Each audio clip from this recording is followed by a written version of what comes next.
भगवान शिव कहते हैं कि कुछ भी हम करें कर्ता के भाव से जब हम करते हैं कि मैं कर रहा हूं तो इसका भोग तय होता है।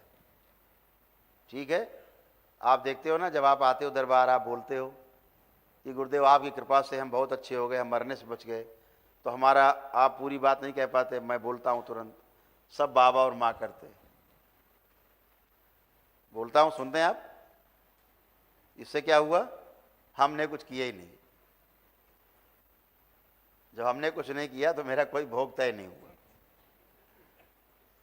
ठीक,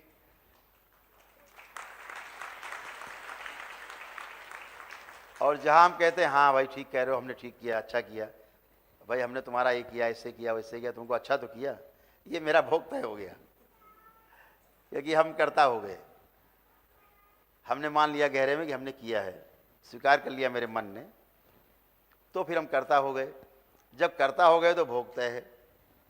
इसीलिए भगवान श्री कृष्ण ने अपने पूरे दर्शन में, भगवान श्री कृष्ण ने कभी साधना नहीं की। कभी पढ़ा आपने?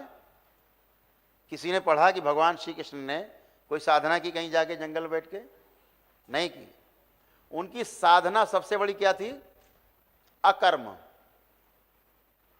उनकी साधना थी अकर्म। लेकिन अकर्म जो है साधना नहीं है, ये उपासना है। साधना वो है जो खंड खंड में होती है, उपासना संपूर्णता में होती है कि मैं तो हूं ही, अहम ब्रह्मास्मि, यहां तक।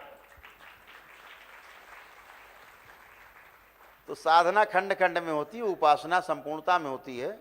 जैसे अभी हम कहें कि आपके साथ एक सज्जन आए थे, वहां उनका क्या नाम था, तो आप कहोगे अरे याद बहुत, आप करो खोपड़ी खुजलाओगे, इधर देखोगे उधर देखोगे, मत्था ठोकोगे, याद नहीं आ रहा, याद नहीं आ रहा, बहुत कष्ट। जितना कोशिश करो उतना भूलते जाओगे। ये भी अद्भुत है, जितना कोशिश करोगे उसका नाम याद करने की, उतना भूलते भी जाओगे। तो यहां दो क्रियाएं हो रही हैं। आपको ये भी याद है कि आपको याद है उसका नाम, और आप भूल भी गए हो। दो क्रियाएं एक साथ हो रही हैं, दो में झगड़ा चल रहा है। अद्भुत है। कहते हो जीभ में रखा है नाम, बस बाहर नहीं आ रहा है, यहां पे है बस बाहर नहीं निकल रहा है। मतलब आपको ये पता है कि याद है, निकल नहीं रहा है, बाहर नहीं निकल रहा है। तो जो बाहर नहीं निकलता, आप उसके तल में नहीं पहुंच पाते जहां पर चीज है, और तल में नहीं पहुंच पाने के कारण वो बाहर नहीं आ पाती, वो दोनों तल टूट जाते हैं। ऐसे चार तल हैं, कहने के लिए चार तल हैं, वो बाकी तो कुआं तो कुआं है, उसमें काहे का बीच में है, वो बीच का भाग हम कहते हैं कुएं का मध्य भाग, कुएं का ऊपरी भाग, कुएं के नीचे के भाग, कुएं के पानी के नीचे के भाग, ऐसे बांट दिए चार। अब कुछ ही बांट दो, लेकिन कुआं तो कुआं है, गहराई तो एक ही, गिरा हो झम से पानी में। तो ऐसे नाम तो तमाम दे सकते हैं, लेकिन उपासना पद्धति भगवान श्री कृष्ण की जो थी वो उपासना पद्धति थी। इसलिए कभी कोई साधना नहीं की उन्होंने, क्योंकि उनका सारा जोर अकर्म पे था। जो भी करते थे वो अकर्म, मैंने किया ही नहीं। और जब इस अवस्था में आप पहुंचना हो आपको, धीरे धीरे धीरे धीरे धीरे धीरे करके संपूर्णता में, तो वो स्मरण है। जैसे यहां बैठे आप जितने लोग हो, आपको जान के आश्चर्य होना चाहिए, होगा भी आश्चर्य भी, जितने लोग आप बैठे हो, जितने भी यहां और जितने पृथ्वी पर मौजूद हैं मानव, लगभग 750 करोड़ मानव है, स्त्री पुरुष बच्चों बुजुर्ग के रूप में, सभी परमात्मा है, सभी परमात्मा है।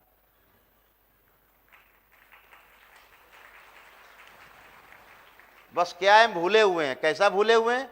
बस जुबान पे बाहर नहीं निकल रहा है।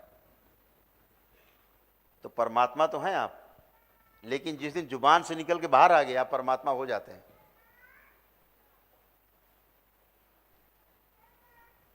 विस्मरण हो गया है केवल, विस्मरण, इसी को विस्मरण, विस्मरण, इसी जो शब्द है विस्मरण, विस्मरण शब्द का अर्थ यह है भूल गए, ऐसा नहीं है। याद है लेकिन याद नहीं आ रहा है, विस्मरण का यह अर्थ है।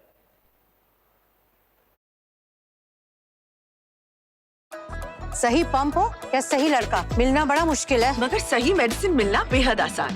Netmetscape, no आ रहा है, विस्मरण का ये अर्थ है, समझ रहे हैं? विस्मरण शब्द का अर्थ है कि हमें याद तो है लेकिन याद नहीं आ रहा है। एक जो स्मरण आप करते हैं और पूरी तरह स्मृतिहीन हो जाते हैं तो वो हमेशा के लिए नष्ट हो जाती है, वो अलग बात है, बिल्कुल खत्म हो जाती है। लेकिन ये विस्मरण है। तो ऐसे ही हम भूल गए हैं कि हम परमात्मा हैं। अकर्म करते करते एक दिन आपको इस चीज का जब